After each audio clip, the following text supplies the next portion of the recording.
फलटण शहर पोलीस ठाण्याच्या डीबी पथकाची धडाकेबाज कामगिरी। खंडणीच्या गुन्ह्यातील 2 महिन्यापासून पाहिजे असलेल्या आरोपीस शिताफीने केले जेरबंद। 19 मे रोजी सायंकाळी 5 वाजण्याच्या सुमारास किंग युनिसेक्स पार्लर नावाने हेअर कटिंगचे दुकानामध्ये काम करत असताना दुकानासमोर एक काळ्या रंगाची लाल पट्टा असलेली शाईन मोटरसायकल क्रमांक MH 53 8192 वर 2 इसम आले।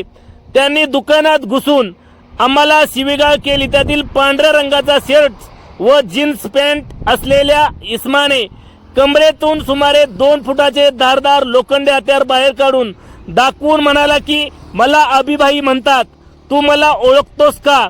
तू दुकान चालू केले आहे, तुला खल्लास करीन, तू मला महिन्याला 10,000 रुपये हप्ता दे अशी धमकी देऊन मला व दुकानातील मुलांना धारदार लोखंडी हत्याराने मारहाण करून दुकानातील सामानाची तोडफोड केल्याने वगैरे दिलेला गुन्हा रजिस्टर दाखल करण्यात आला होता। सदर गुन्ह्यातील आरोपी अभिजित अरुण जाधव राहणार फलटण यास यापूर्वी अटक करण्यात आली होती।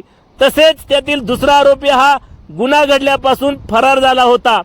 सदर फरार आरोपीचा शोध घेण्याकामी जिल्हाधीक्षक निखिल पिंगळे, अप्पर पोलीस अधीक्षक वैशाली कळुकर यांच्या सूचनेनुसार उपविभागीय पोलीस अधिकारी धन्यकुमार गोडसे, त्याचबरोबर पोलीस निरीक्षक घनश्याम बल्ला यांच्या मार्गदर्शनाखाली फलटण शहर पोलीस ठाण्याच्या डीबी पथकाने एक तपास टीम तयार करण्यात आली होती। सदर टीमने सातत्यपूर्व पाहिजे आरोपीचा माग काढून 20 जुलै रोजी अक्षय संजय जाधव राहणार फलटण या शिताफीने ताब्यात घेऊन अटक केली।